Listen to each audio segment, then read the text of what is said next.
चलो भैया देखिए, गुड इवनिंग वंस अगेन। और ये जो है आज हमारा, देखो भाई यूट्यूब के लिए, आज यूट्यूब वाले भी जो स्टूडेंट्स हमारे देख रहे हैं वो हमारी लाइव क्लास देख रहे हैं। और सबसे पहले आप लोग एक काम करो, पहले ना ये कोड पढ़ो। सभी बच्चे कोड पढ़ेंगे। मेरे छोटे छोटे नन्हे नन्हे मुन्नू मुन्नू से बेबीज कोड पढ़ेंगे। क्या कोड लिखा है जरा पढ़ना।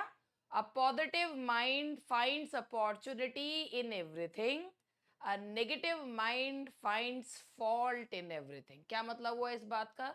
ये बहुत अच्छी चीज है कि एक पॉजिटिव जो व्यक्ति होता है ना वो हर चीज में आपदा में अवसर देखता है, और जो नेगेटिव व्यक्ति होता है ना वो हर चीज में कमी देखता है। कहते हैं ना कि जो लोग नेगेटिव होते हैं वो लोग, उनके पास हर सॉल्यूशन की प्रॉब्लम होती है।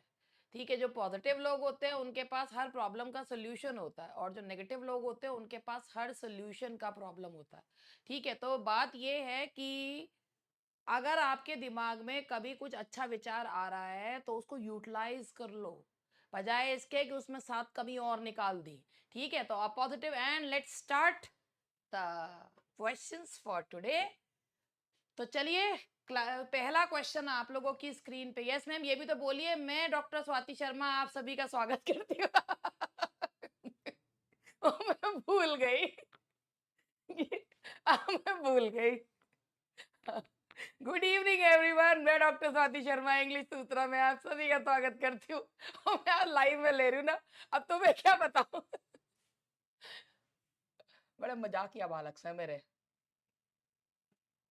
चलो पहले क्वेश्चन पढ़ेंगे। Good evening. मेरे जो है ये वाला पहला क्वेश्चन मैं आप लोगों को बता दूं। पहला क्वेश्चन देखो, identify the main clause in the following sentence because the research funding was approved the project could finally commence. इसमें से आपको मेन सेंटेंस ढूंढना है।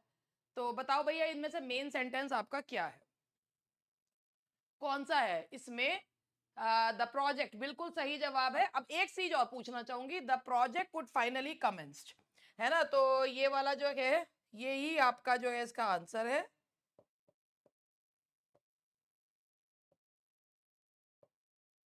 तो ये है आपका इसका answer, the project could finally commence. अच्छा ये बताओ, because the research funding was approved, ये कौन सा मतलब ये जो सबऑर्डिनेट क्लॉज है ये कौन सा है, नाउन एडजेक्टिव एडवर्ब कौन सा है। बिल्कुल सही, ये एडवर्ब क्लॉज है। वाई का जवाब दे रहा है, एडवर्ब क्लॉज है। Very good, very good. नाम मैं आज किसी का नहीं लूंगी, मेरे बालकों को नजर न लगे किसी की।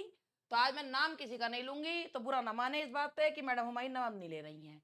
ठीक है, आज नाम किसी का भी नहीं लिया जाएगा, क्योंकि तुम्हें पता है कि नजर लग जाती है बदतमीजो। को तुम्हें मालूम नहीं है वाली बात। In the sentence, the scientist whose work was groundbreaking received numerous accolades. The clause whose work was groundbreaking function as an किस रूप में काम कर रहा है। देखो भैया, द साइंटिस्ट है, यहाँ पर ये नाउन है, और इस नाउन के बारे में whose work was groundbreaking ये हमारा एडजेक्टिव क्लॉज है। और ये और बता दो ये कौन सा है, डिफाइनिंग है नॉन डिफाइनिंग है। इज इट डिफाइनिंग क्लॉज और नॉन डिफाइनिंग क्लॉज। बिल्कुल सही, नॉन डिफाइनिंग क्लॉज है, क्योंकि एक्स्ट्रा इंफॉर्मेशन जो है वो दे रहा है। तो that is a non defining clause. ठीक, दैट्स अ नॉन कॉमा भी है, बिल्कुल सही। तो ये हो गया आपका adjective clause. Very good, very good. ठीक है, अब तीसरा question, which of the following sentences contains a noun clause acting as the subject. Which of the following sentences contains a noun clause acting as the subject? अब यहां पर acting as the subject पूछना है। ठीक है, पहले देखो, she left के बाद ये आ रहा है, she left after the presentation concluded. तो ये है आपका, ये वेन का जवाब दे रहा है। तो ये वाला कौन सा क्लॉज है, ये वाला, ये एडवर्ब क्लॉज है। Will be announced, what will be announced tomorrow, what will be announced, whoever या who, what will be, whoever wins the ground या who, है ना। what will be announced, so that is whoever wins the grant। तो ये what का जवाब दे रहा है। तो ये क्या है आपका, और किसका जो है will be का सब्जेक्ट के रूप में काम कर रहा है। तो ये कौन सा क्लॉज है आपका, that is a noun clause, that is a noun clause. अच्छा नीचे वाला बता दो, the committee decided what that the proposal was viable. यहाँ पर ये क्लॉज किसका काम कर रहा है तो ये भी नाउन क्लॉज, बट ये किसका काम कर रहा है, ये ऑब्जेक्ट का काम कर रहा है। बिल्कुल, जो जिन्होंने ये सी जवाब दिया था वो बात ये है कि आज मैं जवाब नाम नहीं ले रही हूँ, बच गए तुम आज की मैं यूट्यूब सेशन चल रहा है ये, ठीक है, बच गए तुम आज, नहीं तो बताती मैं भी तुमको, ठीक है। तो ये जो है ना, तो ये जो है द कमिटी डिसाइडेड, ये ऑब्जेक्ट का काम कर रहा है। He knew the experiment would yield results, इसमें बताना कौन सा क्लॉज है। He knew what the experiment would yield results, ये भी आपका नाउन क्लॉज है, बट ये किसका काम कर रहा है, ऑब्जेक्ट का काम कर रहा है। So the correct answer is B, the correct answer is B, सही है, यही है ना, ठीक है। चलो आगे बढ़ते हैं। Question number 4, in the sentence although the data was initially inconsistent, further analysis revealed a pattern, the clause although the data was initially inconsistent is, although the data was initially, ये कौन सा है, adverb clause of concession, यहाँ पे although और yet आता है, तो ये although वाला जो है वो क्या है, adverb clause of concession। अच्छा, मैं अब आप लोगों को एक चीज बताना चाहूंगी। अभी मैंने इससे पहले वाला जो सेशन लिया था, यानी कि जो परसों सेशन लिया था, उसमें एक क्वेश्चन था और उस क्वेश्चन पे इवन यूट्यूब पे एक ने ये कहा भी कि मैडम आपने इसको ढंग से समझाया ही नहीं। मैंने इसे समझाया ही नहीं उस क्वेश्चन को। क्वेश्चन ये था, और यहाँ पे ये क्वेश्चन था, हालांकि मेरे किसी स्टूडेंट ने ये क्वेश्चन नहीं पूछा क्योंकि उन्हें पता है कि इसका जवाब क्या है, क्योंकि मैं पढ़ा चुकी हूँ। Take 1 tablet 3 times a day, इसमें ये पूछा है कि ये ए जो है ये क्या है, आर्टिकल है, प्रेपोजिशन है, ये कैसे है। तो भाई जिनको नहीं पता मैं उनको बता देती हूँ, यहाँ अ जो है ना वो पर का काम कर रहा है, 3 times a day, per day. यहाँ ये किसका काम कर रहा है, वेरी गुड, देखा मुझे पता था कि तुम लोगों को पता है, ये पर का काम कर रहा है। और जब ये पर का यानी कि प्रति का सेंस में ईच डे, और जब ईच बोलते हो तो वो चीज क्या हो जाती है, डिटर्मिनर हो जाता है। लेकिन जब पर के सेंस में यूज कर रहे हो, अ के सेंस में यूज कर रहे हो, तो यही सेम चीज क्या बन जाती है, प्रेपोजिशन बन जाती है। ये क्या बन जाती है, प्रेपोजिशन। तो भाई मैं फिर दोबारा से कहूंगी, जिन लोगों को ये बात पता नहीं थी, यानी कि आप लोगों से नहीं कह रही हूँ, जो है जिन्होंने क्वेश्चन पूछा था कि ये क्या है, that's a preposition. And I know कि आप लोगों को ये वाली बात पता थी कि मैंने ये बता भी रखा है, शायद ऐसे क्वेश्चन हमारे पहले भी हुए हैं, है ना। हाँ, तो ये जो है, अच्छा एक रुचि ने पकड़ा, एक बहुत जो है रुचि वर्मा ने, एक रुचि आई है क्लास में, रुचि ने एक बहुत अच्छा पॉइंट पकड़ा, तो उसको जो है उसका वो मैं बहुत अच्छे से बताना चाहूंगी। वो वाला एक ये ना, ये वाला पॉइंट मैंने भी नहीं पकड़ा था, उसने पकड़ा, मतलब मेरे दिमाग से स्लिप कर गया। एक क्वेश्चन नंबर 17 था पिछले सेशन में, और वो क्वेश्चन ये था, द कंपनी, अब आप भी इस चीज को याद रखिएगा, the company that was founded in 1995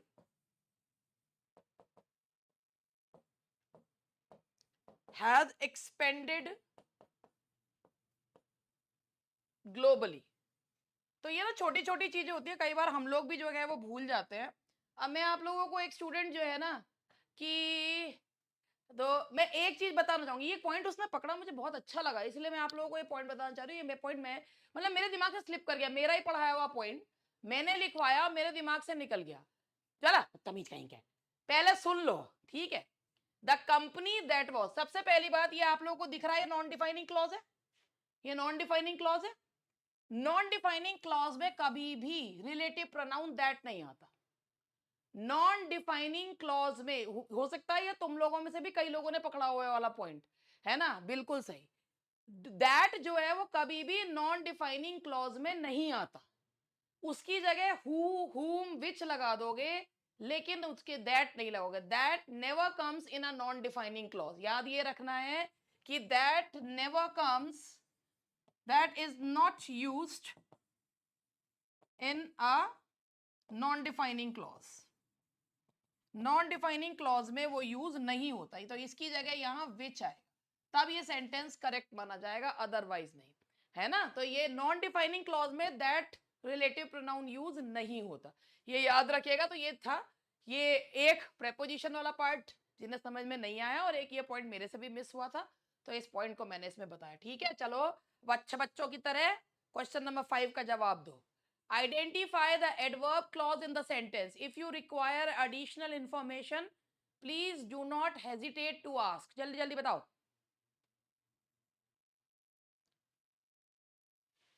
if you require, इसमें से आपकी एडवर्ब क्लॉज कौन सी है? बिल्कुल सही, इसमें है आपका एडवर्ब क्लॉज। ये एडवर्ब क्लॉज ऑफ कंडीशन है आपका A. If you require additional information, that is adverb clause of condition. सही जवाब। ये क्लॉज के ही क्वेश्चंस जो चल अभी थोड़ी देर में लूंगी।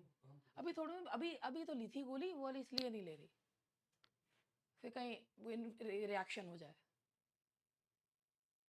Which sentence contains a noun clause acting as the direct object? तो आपको ये बताना है, पहले क्वेश्चन पढ़ लो ठीक से। Which sentence contains a noun clause acting as the direct object? That the results were unexpected, surprised everyone. क्या आवाज में कोई प्रॉब्लम हो रही है? नहीं, मैं खुद भी चेक कर लेती हूँ, तो सारी चीज हुआ है। हाँ, थोड़ी सी तबीयत आज ठीक नहीं है, इसलिए अभी लेट मी चेक। एक बार आवाज चेक कर लेते।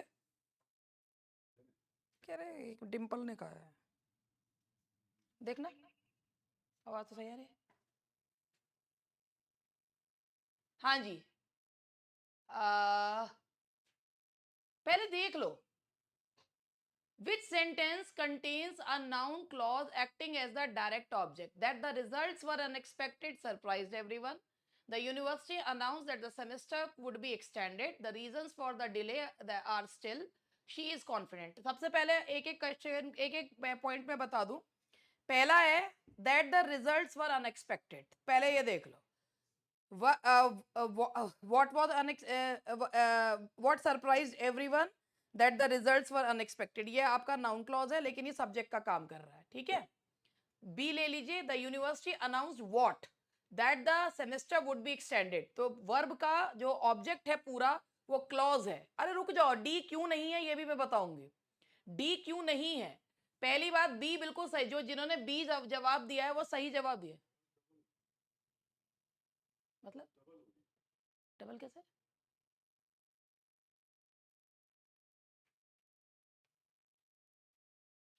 मतलब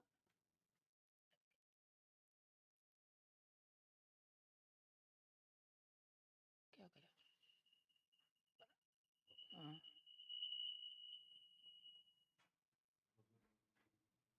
एक रिफ्रेश करो, रिफ्रेश कर लो, काट के दोबारा से।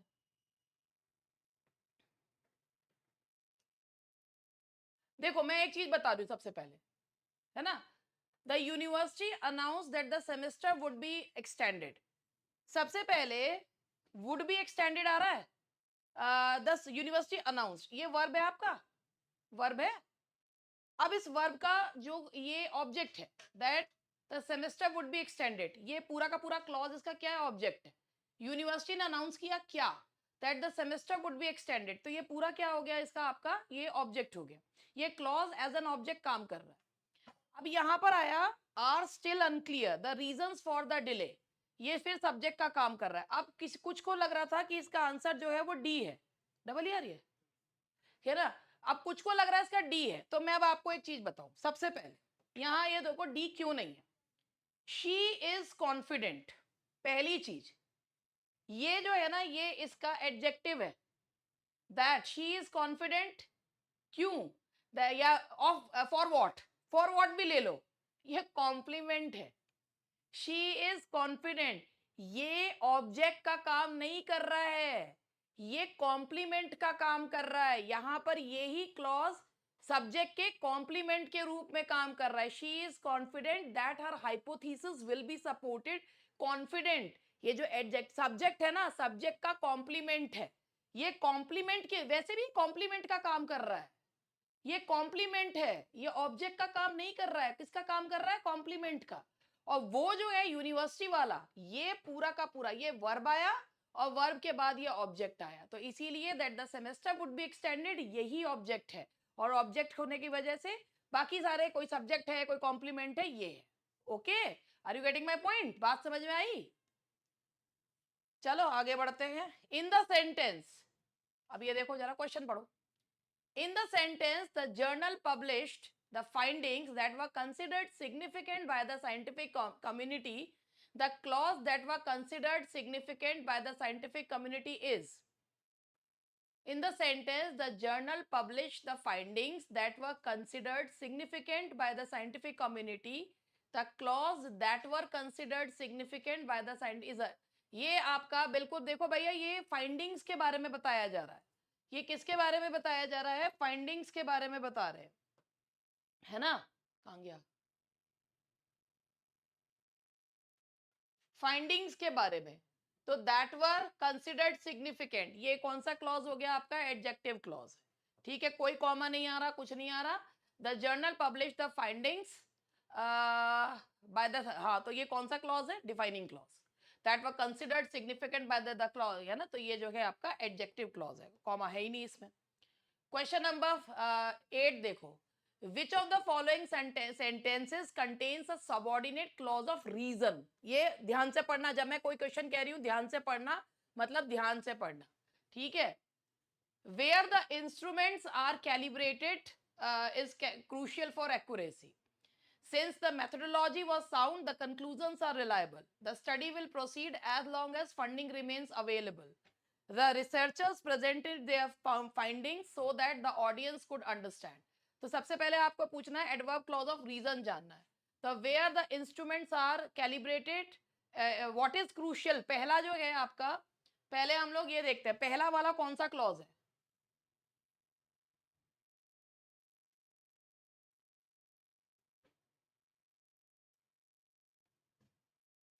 पहला नाउन है, what is crucial for accuracy पूछा गया है।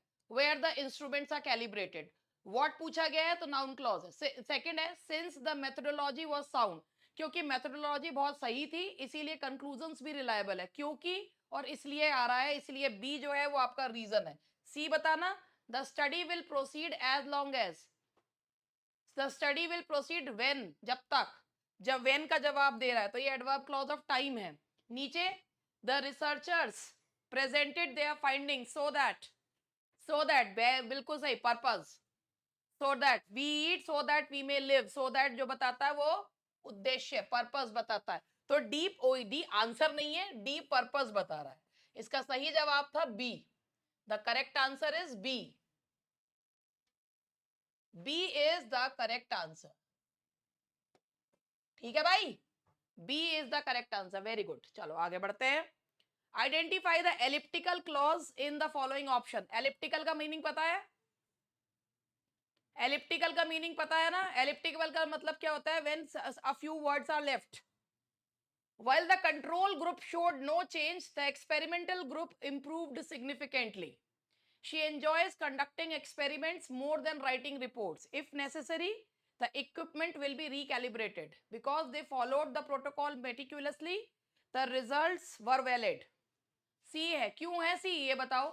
नाइन्थ का सी आंसर क्यों है? क्योंकि इसमें इफ इट इज, इट और इज नहीं है, इफ इट इज नेसेसरी, तो इसमें जो है सी है, सही जवाब है सी, एलिप्टिकल का मतलब। वेरी गुड, आगे बढ़ते हैं।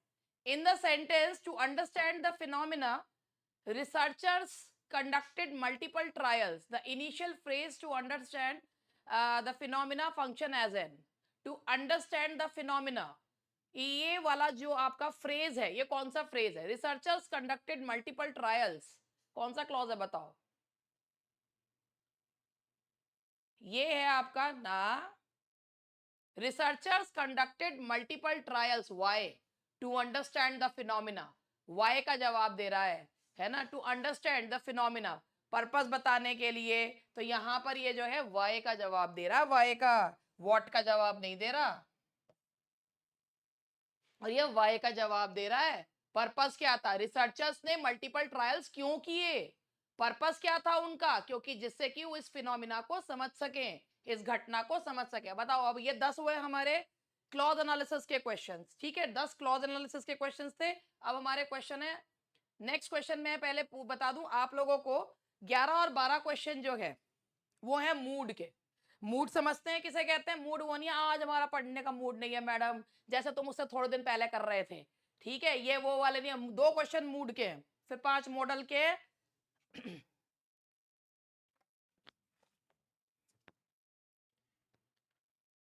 है ना, मूड के क्वेश्चन है। अब उसके बारे में पहले मैं थोड़ा सा बता दूं।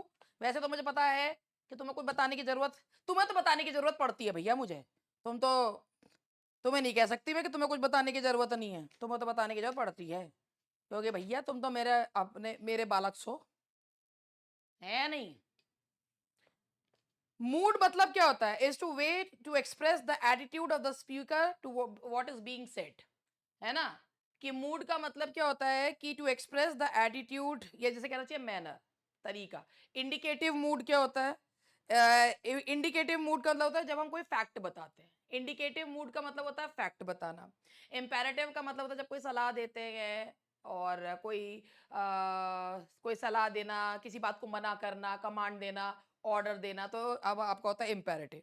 सब्जंक्टिव का मूड मतलब का होता है व्हेन वी जो है ना when we do some sort of hypothesis, यानी कि जब हम कोई कल्पना करते हैं तो उसे सब्जंक्टिव मूड होता है। ठीक है ना, उसके बाद इसके भी 2 होते हैं, प्रेजेंट सब्जंक्टिव और पास्ट सब्जंक्टिव होते हैं। तो चलो अब मूड से संबंधित क्वेश्चन हो गए, अब जरा पढ़ के बता दो जरा। Identify the mood off the verb analyse in the sentence, analyse the data carefully before drawing conclusion. बताओ भैया कौन सा है? बिल्कुल सही। कैसे पता लगा तुम्हें? इतना इतना जो है, इतना कैसे जान जाते हो तुम? वैसे बहुत मुश्किल क्वेश्चन था ये, बहुत मुश्किल क्वेश्चन था, मगर तुमने बता दिया। क्योंकि ये सीधा, जब भी कोई वर्ब से स्टार्ट होता है तो वो इंपेरेटिव होता है। ठीक है। Which of the following sentences primarily employ the subjunctive mood? इनमें से कौन सा सब्जंक्टिव मूड बता रहा है? The results indicate a strong correlation, that is indicative. If the hypothesis were valid, B है, क्योंकि यहां पर हम किसी चीज की कल्पना कर रहे हैं, तो यहां पर यही हमारा सब्जंक्टिव मूड है। वेरी गुड, 2 मूड के क्वेश्चन हो गए। अब 5 मॉडल्स के हैं। अब 5 मॉडल्स के क्वेश्चन है। Which modal verb expresses the strongest sense of obligation? Should, might, must, could. Obligation का you must study hard. पढ़ते क्यों नहीं हो? You must, might नहीं है, बी। ये बी कौन बता रहा है भाई? ये बी कौन बता रहा है? ठीक है, ये है 13 का आंसर ही। देखो चिड़ोकड़ों को। ए पूजा, बहुत गलत बात है ये है। ठीक है, which modal verb expresses the strongest sense of obligation, and that is must. ठीक है। Question number 14, in the sentence the researchers could have achieved different results with a larger sample size, the modal verb could have indicates. The researchers could have achieved different results with a larger sample size. The modal verb could have indicates. Modal verb could have क्या indicate कर रहा है? Past possibility, कि भाई different results मिल सकते थे। Past possibility हो सकता था मगर हुआ नहीं। That is C. Question number 15. Identify the sentence where the modal verb expresses a suggestion of mild obligation. Question को पढ़ के जवाब देना। यू मस्ट, ये अनीता जो है भैया, तुम ना, मैं चाह रही हूँ कि पहले क्वेश्चन पढ़ लो। You must complete the ethics, they might present their findings, the team should review, we can access. तो माइल्ड ऑब्लिगेशन का मतलब होता है जिसमें बहुत ज्यादा किसी को कोई काम करने के लिए ना कहा जाए, केवल एक सजेशन दिया जाए, वो शुड से पता चलता है। तो इसीलिए यहां पर आएगा सी। क्वेश्चन नंबर 16 बता दो, which modal verb is typically used to express permission? Would, shall, may, ought to, and the answer is 16 का आंसर है आपका C, and that is may. That is may. Very good. In the sentence, the statistical analysis will likely confirm the initial findings. The word will function as a modal verb expressing. देखो, the statistical analysis will likely मतलब हो सकता है, certain या will likely, ये जो है ये क्या बता रहा है? ये सर्टेनिटी निश्चित रूप से। द स्टैटिस्टिकल पॉसिबिलिटी बता रहा है। प्रेडिक्शन क्या है? पॉसिबिलिटी है ये तो। विल लाइकली हो सकता है द इनिशियल, भाई statistical analysis will likely confirm the initial findings. तो इसमें क्या होना चाहिए आंसर आपके हिसाब से, क्या होना चाहिए? पॉसिबिलिटी होनी चाहिए या प्रिडिक्शन होना चाहिए?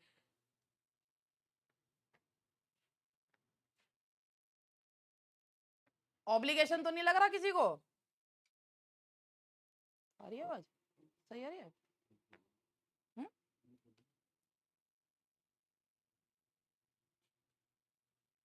अच्छा पक्का है कि डी आएगा?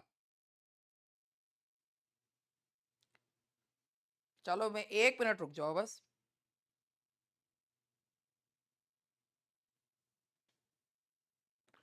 The statistical analysis will likely का मीनिंग क्या होता है पहले ये बताओ।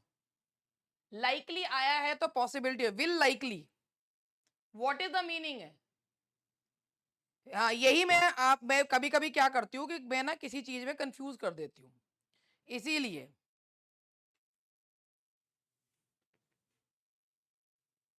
विल लाइकली जो वर्ड होता है ना उसका मतलब होता है प्रोबेबली और एक्सपेक्टेड। ठीक है, विल लाइकली का मतलब क्या होता है? प्रोबेबली और एक्सपेक्टेड। ठीक है, अब एक और चीज देखो।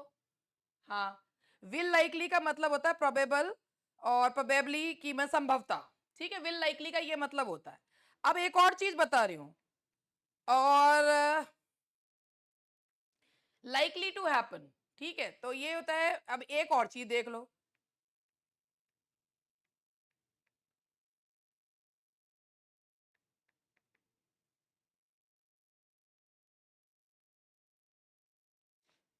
जो पॉसिबली होता है ना, पॉसिबली या पॉसिबिलिटी, वो लोअर सेंस ऑफ संभावना बताता है, लोअर डिग्री बताता है संभावना की।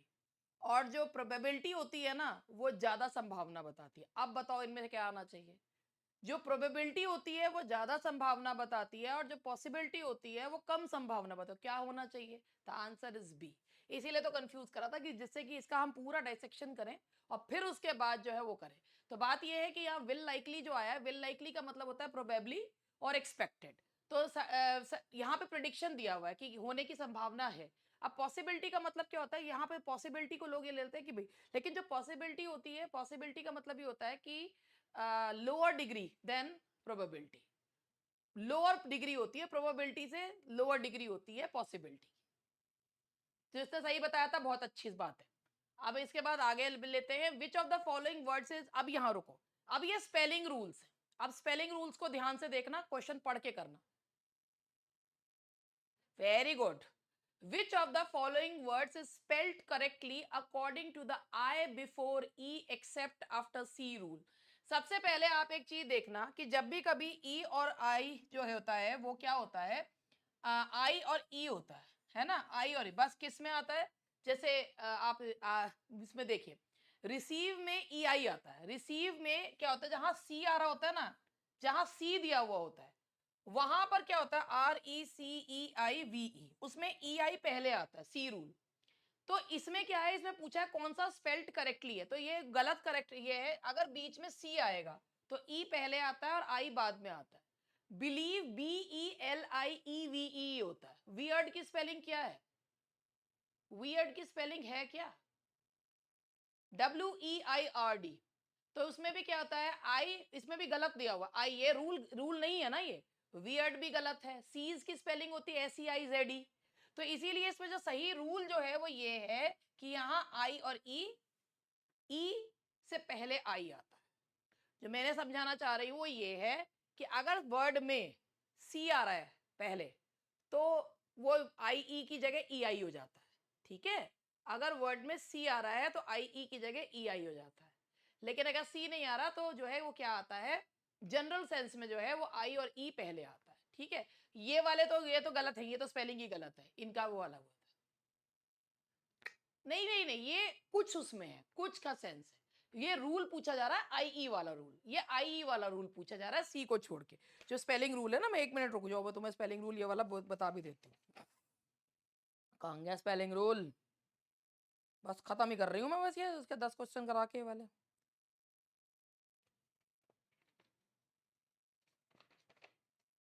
मैं 1 मिनट रुको तो मैं बता ही देती हूँ, नहीं तो रोते रहोगे। देखो, use I before E except after C when sounding like A, ये है नेबर एंड वे। ठीक है, तो ये वाला है कि आई जो है वो ई के पहले यूज करें जब साउंड इस तरीके का आता है, जैसे बिलीव। तो ये वियर्ड वगैरह वाला ये नहीं है, इनके साउंड पे डिपेंड करता है, स्पेलिंग जो डिपेंड करती है ना वो साउंड। सीज, वियर्ड, इनकी इनको छोड़ दो। ठीक है, तो इसमें जैसे हाँ, लेकिन एक और मैं बताती हूँ, कुछ एक्सेप्शंस हैं इसमें, जैसे वियर्ड, सीज, ये एक्सेप्शनल रूल्स हैं। ये सी वाले को छोड़ दो, वियर्ड और सीज जो हैं इसी रूल के exceptions.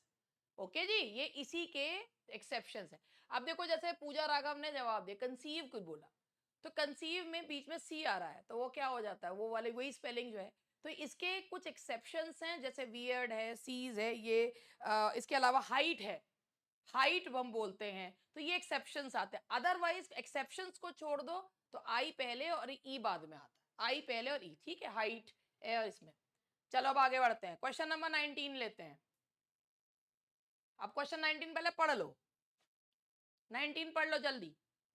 When adding the suffix ing to a word ending in a silent e, what is the general rule?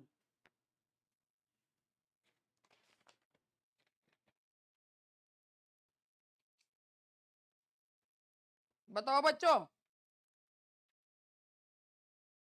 कौन सा क्वेश्चन है? 19। When adding the suffix ing to a word ending in a silent e, देखो एक word है, इसे क्या पढ़ते हैं? इसे केयर पढ़ते हैं ना, silent, ending in a silent E, ending in a silent E. इसे केयरी तो नहीं पढ़ते? केयरी, हम बड़ी केयरी है, नहीं पढ़ लो, क्या बात हो गई? कम बोलते हैं, जैसे कमी तो नहीं बोलते, वाई आर यू नॉट, वो देखो कमिंग तो गया है ना, कमी कमी, कमी कमी नहीं करते ना। अब इसमें अगर हम ING, when adding the suffix ING, जब आपका वर्ड जो है वो ई पे खत्म हो रहा है, तो आप क्या करते हैं? Drop the E. कैसे बनाते हैं? Caring, drop the E, E जो है वो हट जाता है। So the answer is B. Question पढ़ के करने पड़ेंगे, क्वेश्चन पढ़ के करने पड़ेंगे, ऐसे नहीं होने के ये, अनलेस, क्योंकि ये आप याद होगा तुम लोगों को 2016 का पेपर जो 2019 में हुआ था, इस तरीके के क्वेश्चंस उसमें आए थे। अब स्पेलिंग तो हम लोग फिर भी कर लेते हैं, लेकिन 21 वाले में तो मॉडल ना हमको सब सारी चीजें जो है वो चेंज, इसने कहा है कि चेंज द ई टू आई। तो जब एक बात बताओ कि इसमें क्या है, ड्रॉप द ई, एक बात मुझे बता कि क्या हम यहाँ पर आईएनजी का आई रख के और ई को भी आई में जो है वो बदल रहे हैं? अगर हम, जैसे हमने कम लिखा, ठीक है, अब कम प्लस आईएनजी करा, तो हमने ये ई ड्रॉप करा या इस ई को आईएनजी में परिवर्तित कर दिया? क्या करा? ई ड्रॉप कर दिया ना, ई ड्रॉप कर दिया, तो ड्रॉप द ई होगा। ठीक है, तो यहाँ पे क्या हो जाएगा? दैट इज ड्रॉप द ई। जैसे ये है, देखो यहाँ पे मैं ये रूल है, और ये क्वेश्चन ये वाला आया, drop the final E in a word before adding a suffix beginning with a wall.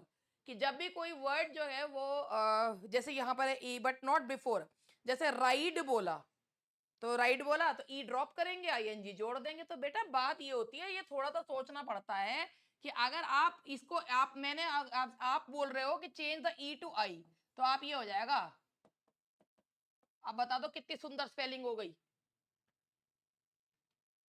ना, कितनी सुंदर स्पेलिंग।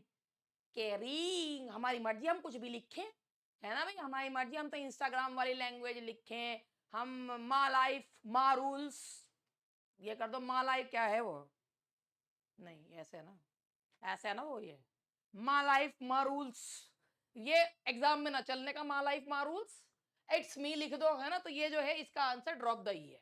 ओके, कितने दांत निकल रहे हैं देख लो जरा।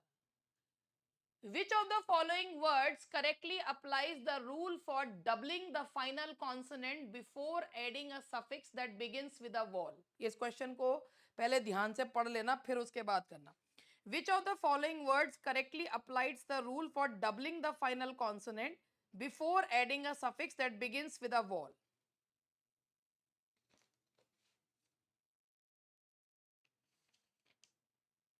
डबलिंग अ फाइनल कॉन्सोनेंट, ये पीजीटी 2016 का क्वेश्चन है। ये पीजीटी 2016 का क्वेश्चन है। ठीक है, इसको इसका रूप बदल दिया मैंने। देखो ये ऐसे ही क्वेश्चन आया था जैसे ये आया था, adding a suffix when the word ends with a single wall followed by a single consonant. ये इससे जो है, जैसे हमने यहाँ स्टॉप लिखा और फिर हमने इसमें आईएनजी जोड़ना है, तो स्टॉप है वन सिलेबल वर्ड है, इसमें आईएनजी जोड़ना है, तो हम इसमें क्या कर देंगे, जो लास्ट कॉन्सोनेंट है उसको डबल कर देंगे, स्टॉपिंग कर देंगे। ऐसे ही बिगिन में आईएनजी जोड़ना है, ठीक है, तो लास्ट जो कॉन्सोनेंट है उसको हम क्या कर देंगे, डबल कर देंगे, BEGI, बिगिन, बिगिनिंग कर देंगे। और बाकी अब इसमें भी कर देते, लेकिन हमारा यहाँ पर बाकी में गलत है। होना तो सब में ही था, रेफर, रेफरिंग डबल आर और ट्रेवलिंग में डबल एल होना था, लेकिन इसमें जो सही वो है वो उसमें दिया गया है। हाँ ठीक है, tap, tapping, okay, that's C. What is the plural, sorry, what is the correct plural form of the noun crisis? देखो भैया, जब आईएस लगता है तो वो सिंगुलर होता है, और जब ईएस लग जाता है तो वो प्लूरल हो जाता है, क्राइसिस। ठीक है, which of the following words demonstrate the correct spelling after adding the suffix ly? हाँ बिल्कुल सही, बताओ। अब मैं ना, मुझे बहुत अच्छे से पता था, क्योंकि मुझे पता अपने बछड़ों के दांत तो मुझे मालूम है ना बेटा। पब्लिकली की स्पेलिंग ये होती है, और इसीलिए ये क्वेश्चन आज मैंने लिया, ये होती है करेक्ट स्पेलिंग। ये नहीं नहीं न, पहले अपनी गलती मानो, मानो कान पकड़ के अपनी गलती, मानो कान पकड़ के अपनी गलती। पब्लिकली ये स्पेलिंग होती है, ALLY नहीं।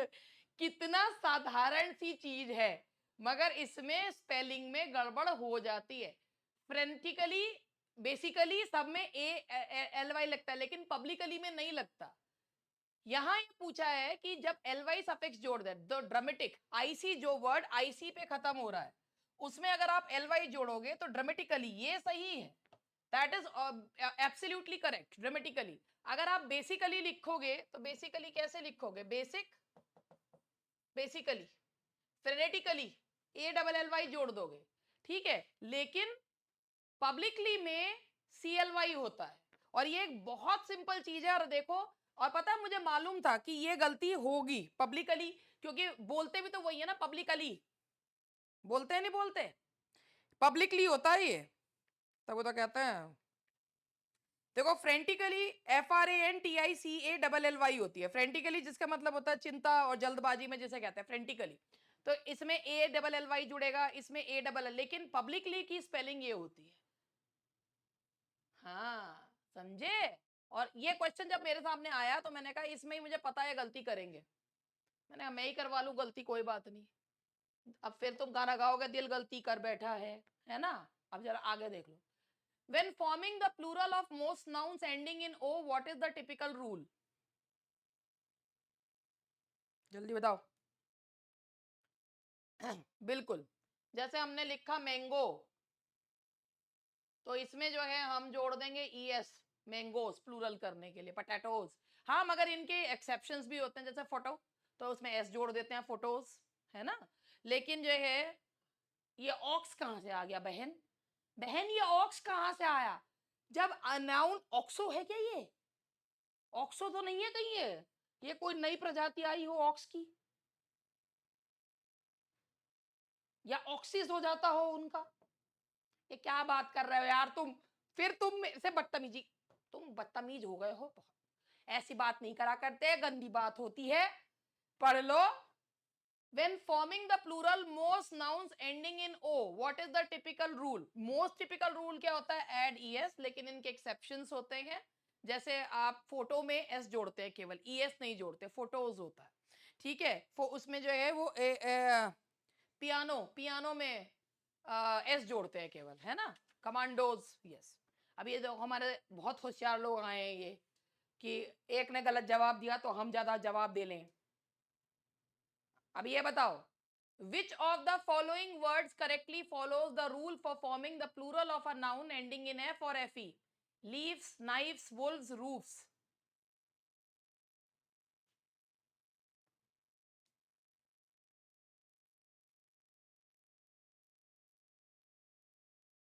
बताओ बताओ।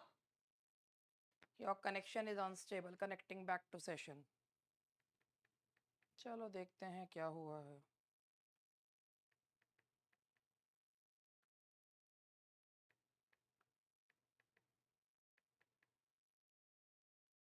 देखो, इसमें आपको दो वर्ड्स दिखेंगे। पहली बात यह है कि जब एफ और एफ ई पर खत्म होता है तो उसे हटा के, जैसे हमने यहाँ पे लीफ लिखा, ये एफ पे खत्म हुआ तो इसको हम ऐसे कर देते हैं लीव्स। एफ हटाकर वी ड्रॉप द एफ, हम एफ हटाते हैं और उसकी जगह हम क्या कर देते हैं, वीई एस जोड़ देते हैं। यही होता है ना, एफ हटाते हैं और वीई एस जोड़ देते हैं। तो ये गलत है, यहाँ पर भी के एन आई वीई एस होना चाहिए था। वुल्फ का वुल्फ ठीक है, लेकिन जो रूफ होता है ना, रूफ में एफ चेंज ही नहीं होता, उसमें केवल एस जुड़ जाता है। रूफ में एस जो है वो जुड़ जाता है, तो वो रूफ सी होता है, उसमें नहीं होता। हूफ सी होता है, हूफ। ठीक है, और इसका एक रीजन ये होता है कि जैसे हम अगर हम बोल रहे हैं लीफ, तो ये नहीं, ये एक एक्सेप्शन, बेसिकली एक्सेप्शन है। ये एक्सेप्शंस रहते हैं कि एफ और एफ ही आ रहे हैं, अगर डबल वो आ रहे हैं, वॉल्स आ रहे हैं, तो उसमें हम लोग केवल एस जोड़ देते हैं। ठीक है, हाँ जी, हाँ। हूफ्स, क्लिफ्स, हाँ जी। What happens to the final y in a word when adding a suffix that doesn't begin with a vowel, as in happiness? ना ना ना ना, hooves है या hoofs होता है, शायद hooves ही होता है, hooves नहीं होता। आई थिंक क्या है ये, hooves होता, hooves।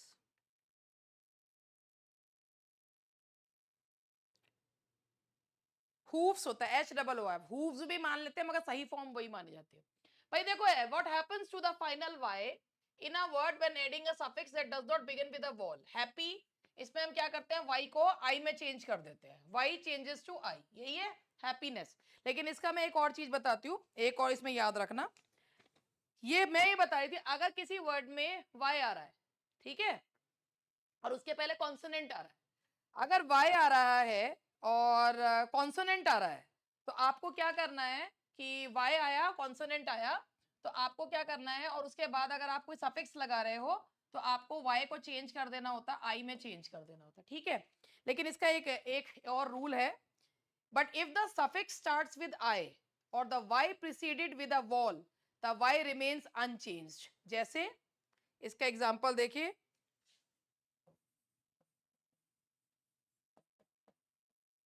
ये देखिए, अगर y पे वर्ड खत्म हो लेकिन उसके पहले कोई वॉल आ रहा है, कॉन्सोनेंट नहीं आ रहा है, वॉल आ रहा है, और फिर आप कोई सफिक्स जोड़ रहे हो और वो सफिक्स जो है वो आई से स्टार्ट नहीं हो रहा है, तो वहां पर आप वाई को हटाओगे नहीं। पूजा की बात सुन लो, क्या कह रही पूजा, द वाई चेंजेस टू आई, क्या कह रही बहन, बहन क्या हो गया,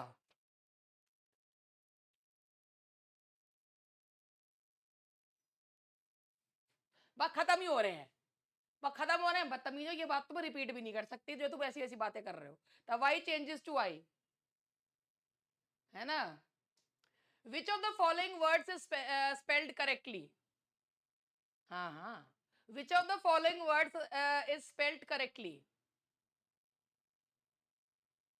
Yes, accommodate की स्पेलिंग गलत है, ए डबल सी आएगा। कमिटमेंट की स्पेलिंग में गलती क्या है पहले ये बताओ, what is the mistake in the spelling of commitment? Commitment में डबल टी नहीं आएगा, नेसेसरी की सही है spelling, so the answer is C, that is necessary. सही है, सही है। What is the correct spelling of the word that means to come after? To come after, succeed। Succeed की सही स्पेलिंग बताओ, S U double C double E D या S U double C E D E, क्या है बताओ। पहले एक कुछ ने ए भी जवाब दिया है, मैंने देख लिया, ऐसा नहीं है मैं देखती नहीं हूँ कुछ भी। S U double C double E और डी, मैं सब देख लेती हूँ बेटे, जो तुम मुझे मेरा बावला बनाने चले हो। सक्सीड, ठीक। चलो, give appropriate collective nouns for the following, a dash of worshippers, जल्दी बताओ। वर्शिपर्स यानी कि जो भक्त होते हैं उनके हुजूम को क्या कहा जाता है? कॉन्ग्रीगेशन। ठीक है, next. A dash of news, a dash of news, that is budget. A budget of news, जो कलेक्टिव नाउन होता है न्यूज के लिए, that is budget of news. Question number 30, आज का लास्ट क्वेश्चन हमारे इस यूट्यूब सेशन के लिए। If I saw him I dash to him, should, spoke, did. फिर ध्यान से सोच, फिर सोचो। अगर मैं उसे देखूं, अगर मैंने उसे देखा तो मैं उससे, अगर इफ आई सॉ हिम, अगर मैंने उसे देखा होता तो मैं उससे बात करती। फिर भैया मॉडल वर्ब लगेगा। इफ आई सॉ हिम, तो ये क्या होता है? इफ आई सॉ हिम, तो मैंने जो है वर्ब की सेकंड फॉर्म लगाओ तो वुड होना चाहिए था, I would speak to him. यहाँ वुड नहीं है तो क्या लगाओगे? A, I should speak to him. तो चलिए अभी 2 मिनट रुको, ठीक है। So that's all for today, for आज का यूट्यूब सेशन जो आप लोगों ने देखा, ये मेरा लाइव सेशन था, यानी कि मेरी लाइव क्लास का। मेरे जो है इसमें जो जवाब दे रहे थे, मेरे लाइव स्टूडेंट्स जवाब दे रहे थे। तो चलिए पढ़ते रहिए और do not waste your time.